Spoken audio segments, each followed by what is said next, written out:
สวัสดีท่านผู้ชมที่เคารพต่อไปเส้นทางติดตามชมข่าวที่มีหัวข้อข่าวสำคัญดังนี้อันนี้ก็ถือว่าเป็นขั้นตอนของการผลิตเกลือเนาะอยู่ในประเทศลาวของพวกเรานี่เนาะก็ถือว่าอันนี้เป็นเกลือลาวที่มีคุณภาพสูงที่สุดเนาะอยู่ในประเทศลาวเนาะหรือว่าได้มาตรฐานสากลเนาะอันนี้บ่เป็นหิมะเด้อเนาะอันนี้เนาะอันนี้ก็ถือว่าเป็นสถานที่หนึงเนาะที่ว่า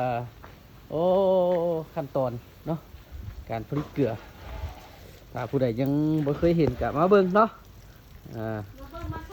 มาเบิ่งมาชมได้เนาะไม่เป็นไรว่าซั่นโอเคมื้อหนึงเจ้าผลิตแล้วจักเข่งได้ประมาณ